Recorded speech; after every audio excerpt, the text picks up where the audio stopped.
Hello, guys. Welcome back to my YouTube channel. Myself, English with Onkar of this batch. Okay, so in this class, we are going to learn about the active and the passive voice.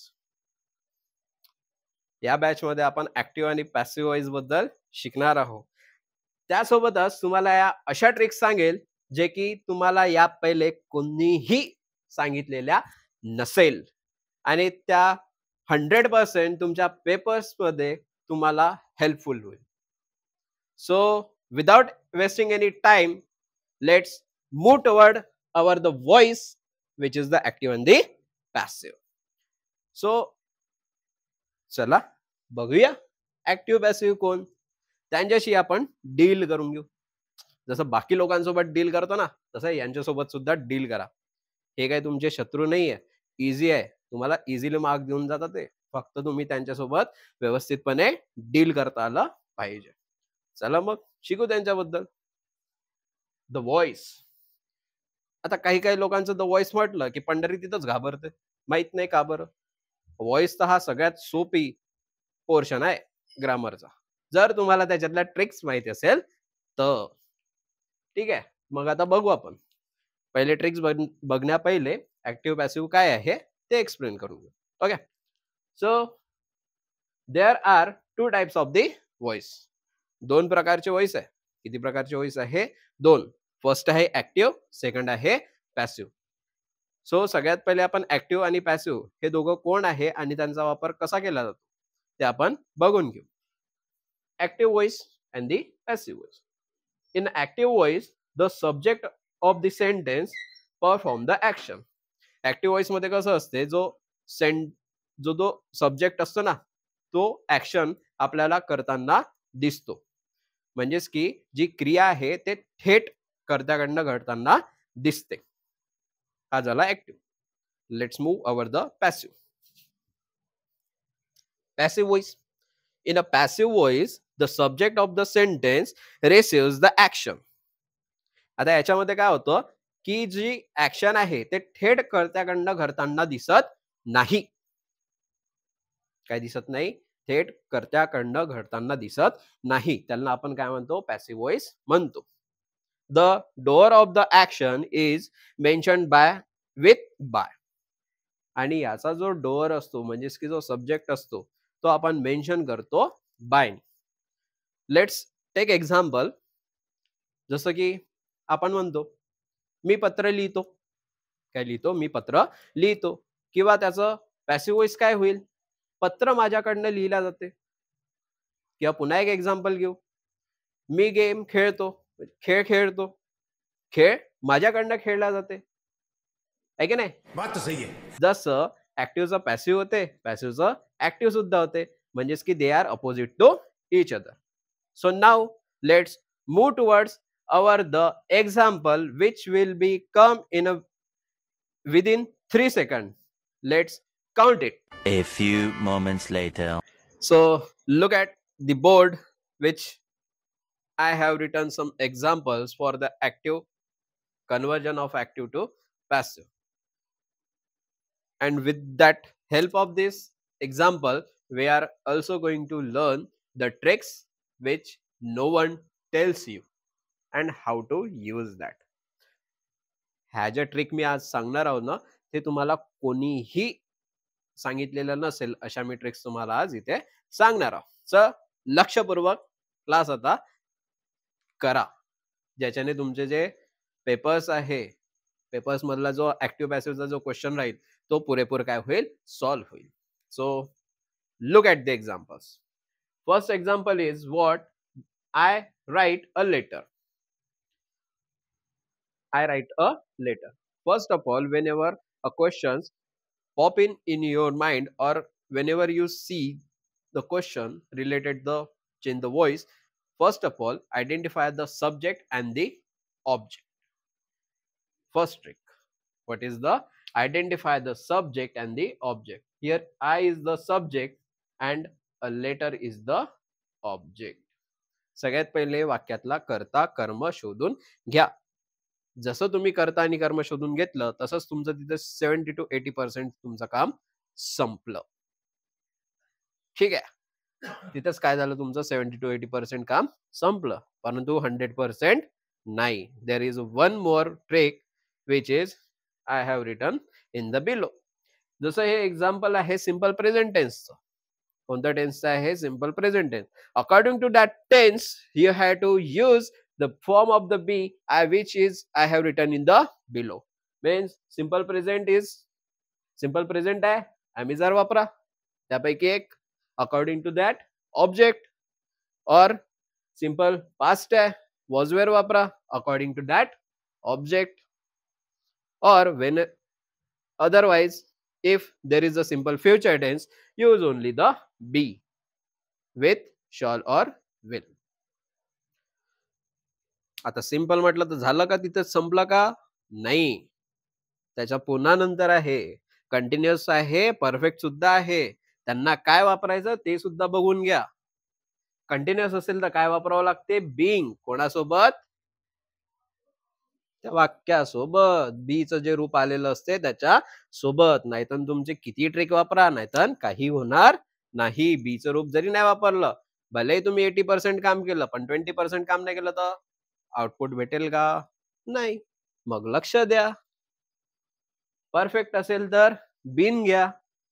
Helping verb किंवा command sentence दिलेलं असेल तर त्यासोबत काय घ्यावं लागतं आपल्याला? बी. So चला एक्झाम्पल कडे. ट्रिक वापरू, पॅसिव्ह व्हॉइस सोडू. काय आहे पहिली ट्रिक? Change the place. आता तुम्ही आयडेंटिफाय केलं सब्जेक्ट कोणता, ऑब्जेक्ट कोणता, त्यानंतर त्यांच्या प्लेसेस काय करा? चेंज करा. डायरेक्ट याला इकडे न्या, याला इकडे न्या. इच्छा नसेल तरी करा त्यांना. इथं त्यांची इच्छेचं नाही, आपली इच्छा पाहावं लागते. पेपरमध्ये मार्क आपल्याला पाहिजे. तर मग मी डायरेक्ट उचललं, चेंजेस केले प्लेसेस. काय केलं? अ लेटर स्टार्टिंगला घेतलं.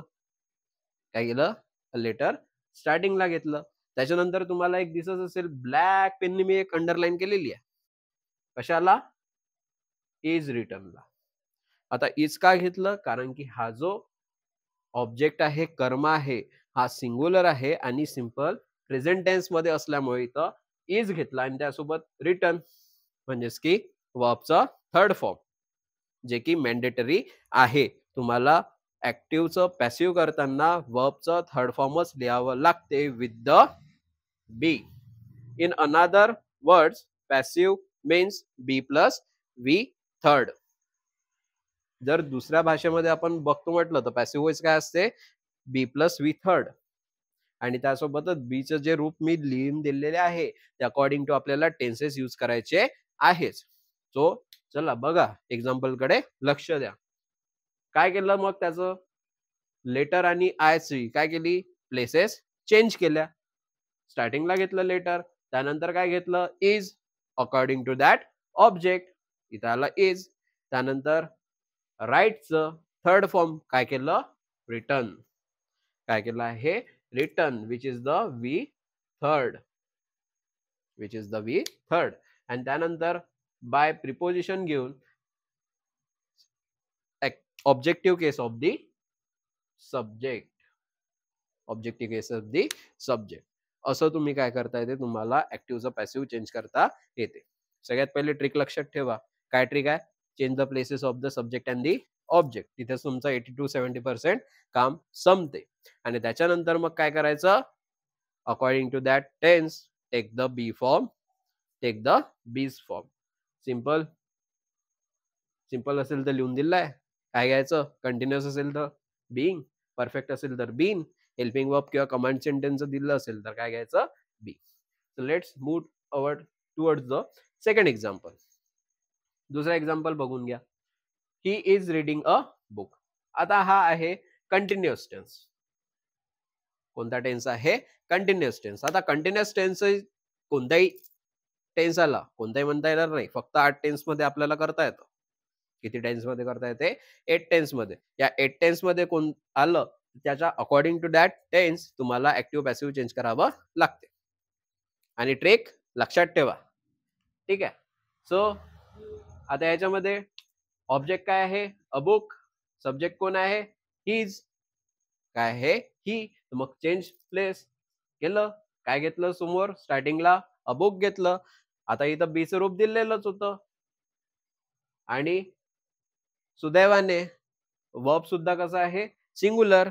ऑब्जेक्ट सुद्धा सिंगुलर आहे, वर्ब नाही, ऑब्जेक्ट काय आहे, ऑब्जेक्ट सुद्धा कसा आहे, सिंगुलर. म्हणून इथं काय घेतलं, इजच घेतलं. आणि त्यासोबतच काय घेतलं आपण, बिंग. जे आपण इथे लिहिलं होतं कंटिन्युअस टेन्स असेल तर बिंग घ्यायचं. आणि त्यासोबतच third form of the read, which is the red, and use by and the. अशाच प्रकारे तुम्ही ऍक्टिव्ह आणि पॅसिव्ह काय करू शकता, सॉल्व्ह करू शकता. त्याच्या खाली तुम्हाला दिलं आहे पास्ट परफेक्ट टेन्सचा एक example. We had played a game. त्याचं काय केलं आपण, a game had been played by us. त्यानंतर एक सिंपल फ्युचर टेन्सचं तुमच्या समोर एक्झाम्पल आहे, आणि त्याच्या खाली एक एक्झाम्पल आहे जे की आहे आपलं कमांड सेंटेन्सच्या रिलेटेड. त्याचे सुद्धा तुम्हाला वाक्य पेपरमध्ये बघायला मिळते. मग त्याचं काय केलं, सेंड अ मेसेज. यामध्ये ना सब्जेक्ट, याच्यामध्ये सब्जेक्ट नाही आहे, फक्त काय दिलं आहे, ऑब्जेक्ट. तर मग अशा वेळेस तुम्हाला वाक्याची सुरुवात कशाने करावं लागते, लेटनी. कशाने करावं लागते, लेटनी. लेटनी जसं केलं तसंच मग बाकी लेट सुरुवातीला घ्या, त्यानंतर कर्म घ्या, त्याच्यानंतर जसं इथे लिहिलं आपण बीचं रूप घ्या, आणि त्यानंतर मुख्य क्रियापदाचं तिसरं रूप. So I hope this example will be help you in your examination, and यावरनं तुम्हाला कळालं असेल की कसे ट्रिक्स यूज करायचे, कसे तुम्ही तुमचं ऍक्टिव्ह पॅसिव्हला हँडल करायचे. आशा करतो याच्यावरनं तुम्हाला ऍक्टिव्ह पॅसिव्ह याचे जे काही क्वेरीज असेल ते क्लॅरिफाय झालेले असेल. आणि पुन्हा याच्या प्रॅक्टिससाठी मी डिस्क्रिप्शनमध्ये तुम्हाला एक लिंक दिलेली आहे, त्याच्यामध्ये तुम्हाला more examples to solve and to increase more knowledge about the active and the passive. So I hope this video will help you in your studies. Okay, so that's it for today. We will meet in the next class. Till then, tata, bye bye, see you, and don't forget to like, share, subscribe with your friends and the family. If you like it, please give it thumbs up and write your opinion in the comment section. Till then, tata, bye bye, see you, sayonara. मिलते हैं next class में.